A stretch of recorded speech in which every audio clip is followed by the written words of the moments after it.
Hello, future doctors. Welcome back to our YouTube channel MedG Exam. I am your mentor Avinash sir और आज मैं NT अभ्यास series 4 को लेके हाजिर हूँ। हमारा पहला क्वेश्चन ब्लड ग्रुप से रिलेटेड है और इसमें क्वेश्चन में AB के रिस्पेक्ट में बात की जा रही है। तो मैं AB ब्लड ग्रुप के लिए आपको कुछ इन्फॉर्मेशन शेयर करता हूँ। नंबर फर्स्ट, देखो मैंने अभी तक जितने भी बच्चों को देखा है ब्लड ग्रुप के, इस सीरीज में उनसे डाउट्स होते हैं। तो उस डाउट्स को सॉल्व करने के लिए मैं बताना चाहता हूँ एक टेक्निक। जैसे एक blood group A, B, O, AB। देखो जो ब्लड ग्रुप जैसा है उसी के नाम से उसके एंटीजन को आप रख लो, राइट।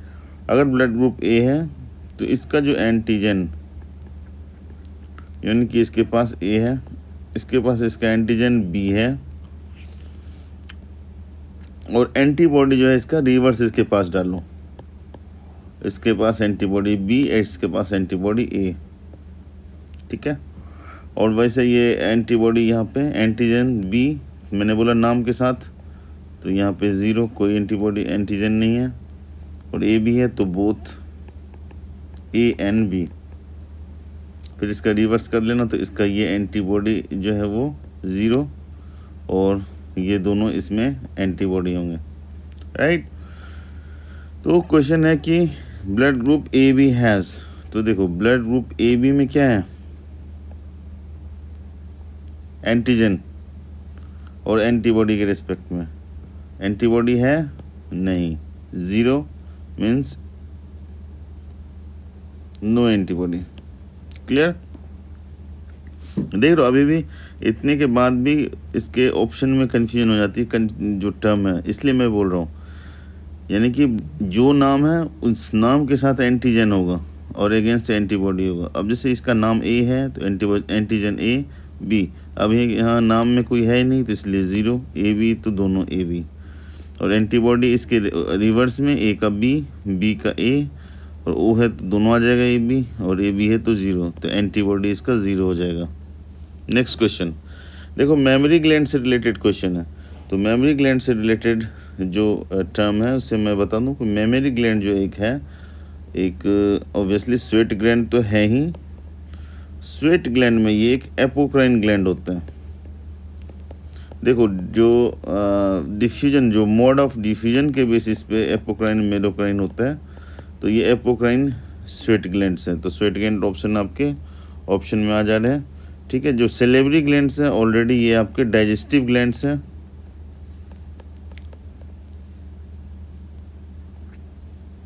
देखो लैक्रिमल ग्लैंड जो है वो एक सिबेसियस ग्लैंड है। लैक्रिमल जो है आई के दोनों कोने पे आपको होता है, ये टीयर्स निकालते हैं, ठीक है, और इसलिए इसको टीयर्स ग्लैंड भी बोलते हैं। नेक्स्ट क्वेश्चन देखो, नेक्स्ट क्वेश्चन लैक्टियल से। लैक्टियल्स होता क्या है, जैसे इंटेस्टाइन में जब आप खाना खा के जो डाइजेशन के बाद फूड ले गए होगे, तो ये लैक्टियल्स जो होता है ये lymph vessel, large lymph vessels is called lacteals. Large lymph vessels is lacteals. तो देखो लैक्टियल्स में क्या था, यहाँ डाइजेस्टेड फूड का नाम याद है, याद करो जल्दी से। माइसिल्स, माइसिलीज या फैटी एसिड या ग्लिसरॉल, ये इसमें एब्जॉर्ब होंगे। देखो डायरेक्ट ब्लड में ये एब्जॉर्ब नहीं होते हैं और उसके बाद आखिर जाना है फाइनली ब्लड में ही, लेकिन लिम्फ वेसल से ये लिम्फेटिक सिस्टम में चला जाएगा, लिम्फेटिक सिस्टम में चला जाएगा। तो ऑब्वियसली आपका बेस्ट ऑप्शन ये है। बेस्ट क्या, एक ही ऑप्शन बन रहा है और कुछ नहीं आपका ऑप्शन बन रहा है। नेक्स्ट अल्फा डाइवर्सिटी से।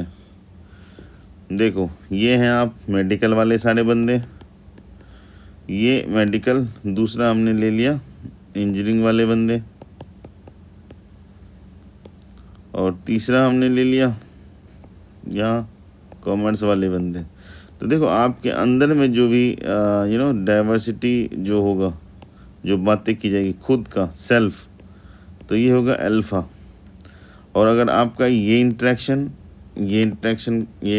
जो भी आपस में हो रहा है तो वो हो जाएगा बीटा। तो obviously with in the community जो है ये हमारा अल्फा डाइवर्सिटी होगा। क्लियर? देखो नेक्स्ट क्वेश्चन एड्रेनलिन से। मैं पहले एड्रेनलिन के बारे में आपको कुछ पॉइंट समझाना चाहता हूँ। एड्रेनलिन का दूसरा नाम है एपिनेफ्रिन। पहले मैं बता दूं कि ये एपिनेफ्रिन इसका नाम क्यों है। देखो एपी का मतलब ऊपर, जो अपर पार्ट है, नेफ्रिन जो नेफ्रॉन होता है किडनी में। तो जो आपको एड्रेनलिन एड्रेनल ग्लैंड होते हैं वो किडनी के ऊपर वाले रीजन पे होते हैं, तो इसीलिए एड्रेनलिन का दूसरा नाम है एपिनेफ्रिन। देखो ये हार्मोन क्या करता है, आपका हार्ट बीट बढ़ाएगा, हार्ट बीट इंक्रीज करेगा। ये हार्मोन आपका हार्ट बीट बढ़ेगा तो आपकी रेट सांस लेना बढ़ जाएगा, ब्रीदिंग बढ़ाएगा। और ये ग्लाइकोजन से ग्लूकोज में कन्वर्ट करता है, यानी कि इंक्रीज करेगा ग्लूकोज का लेवल। और वो भी कैसे, ग्लाइकोजन से ग्लूकोज कन्वर्ट करेगा। ठीक है, तो देखो इन सब चीज़ों के पीछे जो लॉजिक चल रहा है वो ये चल रहा है कि हमारा हार्ट बीट बढ़ रहा है। और जो आपका ये ऐसे नोड है, साइनो ऑरिकुलर नोड जो होता है, ये हमारा पेस मेकर होता है। ठीक है, और पेस मेकर से हमारा हार्ट के बीट का ओरिजिन है, इसलिए इन सब के बेस्ट ऑप्शन में ये जाएगा। हार्ट बीट यहीं से ओरिजिनेट होता है। ठीक है, और जो पेस सेटर होता है वो एवी नोड होता है, वो उसको फिर से रीअरेंज करता है। देखो गिफ्ट, ये भी मैंने सीरीज में ही पूरा पढ़ा रखा है, जो हमारा रैंक बूस्टर है। तो नाम से पहले मैं बता रहा हूँ कि फिर से इसको डिस्कस कर रहा हूँ। गिफ्ट, क्योंकि क्वेश्चन का पैटर्न थोड़ा अलग है, तो इसका मतलब क्या हो गया, गैमीट इंट्राफिलोपियन ट्रांसफ़र। सबसे पहले इसमें गैमीट यूज़ हो रहा है और फेलोपियन ट्यूब यूज़ हो रहा है। ठीक है, तो फेलोपियन ट्यूब है तो पहले में यूट्रस है, तो इसको कैंसिल करो। राइट, यूट्रस है, इसको भी कैंसिल करो। अब देखो फेलोपियन ट्यूब एक यहाँ आ रहा है, फेलोपियन ट्यूब एक यहाँ आ रहा है। देखो यहाँ गैमीट को ट्रांसफ़र कर रहे हो, जैगोट का कोई लॉजिक नहीं बनता है, तो इसे कैंसिल कर दो। आंसर तो आपका आ गया, लेकिन गैमीट कैसे, गैमीट यानी कि मेल और फीमेल दोनों डालेंगे मिक्स करके, फर्टिलाइज वहाँ पे वो खुद से करेगा। तो ये देखो, क्लियर? देखो नेक्स्ट क्वेश्चन कंट्रेक्टाइल वैक्यूल से, और ये बहुत ही अपने ज़माने का पॉपुलर क्वेश्चन हुआ करता था। देखो जो अमीबा है ये रहता है फ्रेश वाटर में। कहाँ पे रहता है, फ्रेश वाटर। अब देखो फ्रेश वाटर में सीन क्या होता है, ये इसका सेल है और इस सेल के अंदर का ये है कंस्टिट्यूएंट्स, ये है बाहर वाटर। तो ऑब्वियसली जो सेल के अंदर का जो कंसंट्रेशन है वो हाइपरटोनिक है with respect to water outside. तो ये सारे चीज़ इसके अंदर आएंगे, वाटर का फ्लो, इसे बोलेंगे एंडोस्मोसिस, एंडोस्मोसिस।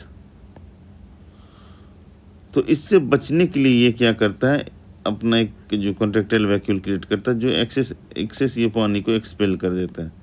यानी ये प्रोसेस जो हो रहा है ये हो रहा है एंडोस्मोसिस, और इसको रिपेल करेगा ये एक्सोस्मोसिस करके।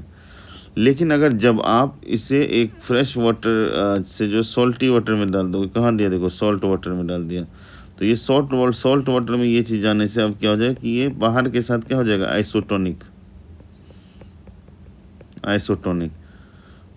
और इस कंडीशन में ये डिसअपियर हो जाता है contractile vacuole. Actually genetical control होता है।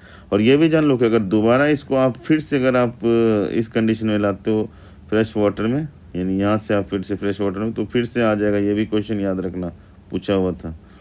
यानी कि फर्स्ट केस ये, जब वो फ्रेश वाटर जो है उसको फ्रेश वाटर में रखे हो तो कॉन्ट्रैक्टाइल वैक्यूल है, और उसके बाद जब उसको फिर से आप सॉल्टी वाटर में रखते हो तो ये गायब हो गया, और सॉल्टी वाटर के बाद अगर दोबारा फिर से यहाँ रखोगे तो फिर से रीअपियर हो जाएगा। जेनेटिकल कंट्रोल है। देखो नेक्स्ट यूट्रोफिकेशन से बहुत ही ज़्यादा पॉपुलर क्वेश्चन है ये। देखो यूट्रोफिकेशन क्या होता है कि समझ लो ये इसका कैरेक्टराइजेशन है कि एक्सेस प्लांट और एल्गल ग्रोथ हो जाएगा। ऑब्वियसली ऐसा क्या होगा कि वहाँ पे कंटेंट देखो, 2-3 तरीके से ये क्वेश्चन पूरा पूछा गया। वहाँ पे अगर जहाँ पे मान लो वाटर बॉडी रिलीज़ हो रही है, वाटर बॉडी जहाँ पे रिलीज़ होगी वहाँ पे सीवेज एंड एग्रीकल्चर फर्टिलाइज़र अगर जा रहा है, यानी यहाँ का पानी अगर पॉल्यूटेड है, एक टर्म में पॉल्यूटेड नॉन पॉल्यूटेड से पूछा था, दूसरे में ये जो सीवेज एग्रीकल्चर है, इस फर्टिलाइज़र है, तो इससे क्या होगा कि ये यहाँ पे एल्गल ग्रोथ हो जाएगा, एल्गल ब्लूम हो जाएगा, और एल्गी क्या करेगा, और चीज़ जो भी है उसको ख़त्म कर देगा, क्योंकि वो खुद उसने न्यूट्रिशन लेके ग्रोथ करेगा। और वाटर के अंदर के, जैसे मान लो फिश है वाटर बॉडी के अंदर, उसे वो ऑक्सीजन नहीं दे पाएगा, अदर वाटर बॉडी के जो वाटर ऑर्गेनिज्म हो उसकी डेथ होगी। ठीक है, तो ये यूट्रोफिकेशन है। और स्पेशली इन जहाँ से भी डोमेस्टिक सीवेज की पाइप जा रही है, जहाँ पे मेन वाटर बॉडी में ये खुलेगी, ऐसा फिनोमिनल वहाँ पे देखने को मिलेगा। नेक्स्ट क्वेश्चन देखो, जो नेक्स्ट क्वेश्चन है हमारा बहुत ही बढ़िया क्वेश्चन है। आप इसे इमेजिन करो कि मान लो आप सांस ले रहे हो O2, और जब एक्सलेशन कर रहे हो CO2, आप थोड़ी देर के लिए क्या करो, होल्ड कर लो ब्रीथ। तो आपके मन में दो बातें आएंगी, या तो ये आएगा कि भाई O2 हमारा कम हो गया, या CO2 इंक्रीज़ कर गया, और उस हिसाब से आपको दोनों ऑप्शन लगेंगे।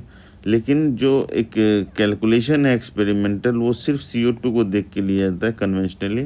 तो अगर आप वैसा करते हो, सांस ले जो है वो आप छोड़ देते हो, होल्ड करते हो, तो आपको ये समझ लो कि जो बॉडी के अंदर रिएक्शन है वो तो हो रहा था, तो जो साइड प्रोडक्ट से CO2 बन रहा था वो आएगा ही, और CO2 आएगा तो क्या होगा, उसका CO2 का कंसनट्रेशन बढ़ जाएगा। ये हमारा लास्ट क्वेश्चन है, और इसमें मैं ये बताना चाह रहा हूँ कि साइटोक्रोम से रिलेटेड है। देखो, साइटोक्रोम जो है बहुत ही ज़्यादा जो है ये एक एलिमेंट कंटेनिंग कंपाउंड है, आयरन कंटेनिंग कंपाउंड है। ठीक है, और इसका यूज देखो साइक्लिकल फोटो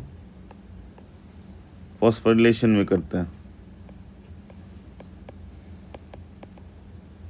फॉस्फोरिलेशन में करता है, राइट। और ये जो है जो माइटोकॉन्ड्रिया, देखो माइटोकॉन्ड्रिया का ये आउटर लेयर है, ये इनर लेयर है, ये इनर लेयर में मिलता है साइटोक्रोम, यानी इनर मेम्ब्रेन में जो है साइटोक्रोम मिलेगा। ठीक है, और देखो साइटोक्रोम में क्या क्या है ये बात देख लो। साइटोक्रोम में दो हेम, देखो हेम जो है वो आयरन कंटेनिंग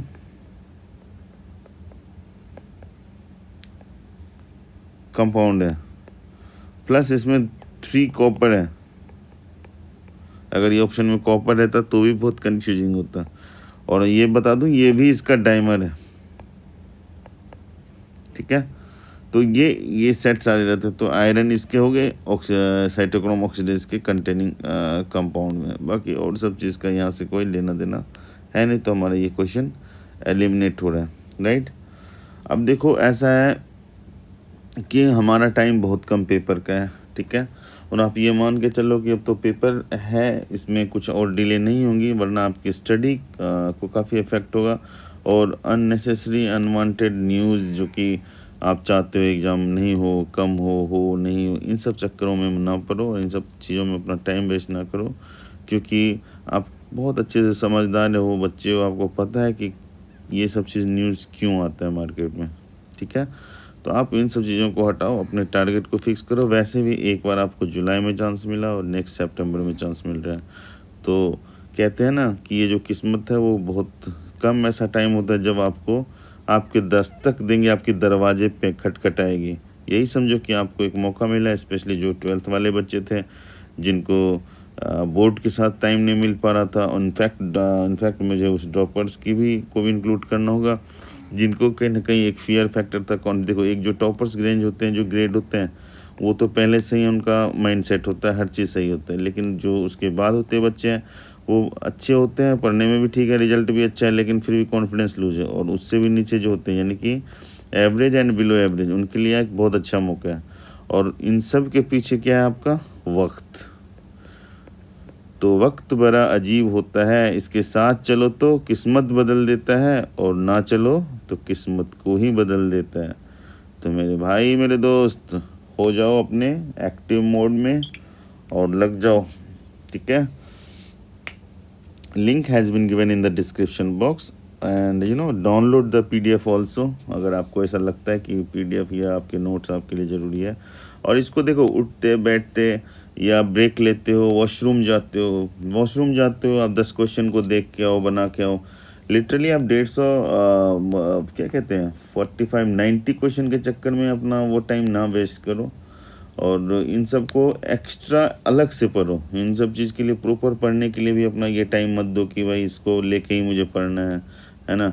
मतलब ये 10 क्वेश्चन पढ़ लिए तो हम डॉक्टर बन गए, ऐसा कुछ नहीं है। आपको वो है जो आप एक्स्ट्रा एज में आप निकाल नहीं पाओगे, ये आपको रिफ़्रेश करता है। ऑब्वियसली ये उन डॉक्टर बनाने में बहुत सारे ऐसे चीज़ें जो इग्नाइट करने करेगा ये आपको, जिस समय आप बहुत नींद में हो, ऐसे क्वेश्चंस को आप अगर देखते हो तो ऑब्वियसली वो सेट तैयार होगा जो माइंड में कि आप फिर से एक्टिव हो जाओगे, ठीक है। उस कोटेशन को आप समझने की कोशिश करो कि हम वो क्यों लिख रहे हैं या हमारा वो पर्पस क्या है। अदरवाइज़ आप मान लो 150, 400, 500, 200 क्वेश्चन बनाते हैं, वो वर्थलेस हो जाता है कई बार, क्योंकि आप क्वालिटी में जाओ, क्वांटिटी पे मत जाओ। और मैं भी वही चीज़ कर रहा हूँ, आपको क्वांटिटी प्रोवाइड कर रहा हूँ, राइट, जिससे कि आपके पढ़ने में इंटरेस्ट हो। तो इसीलिए अगर आपको इंटरेस्ट ऐसा लगे तो आप ज़रूर PDF डाउनलोड करो। और फाइनली और बिल्कुल लास्टली मैं जाते समय इतना बोलता हूँ कि if you really like my efforts तो please like, share and subscribe. Okay, bye bye future doctors.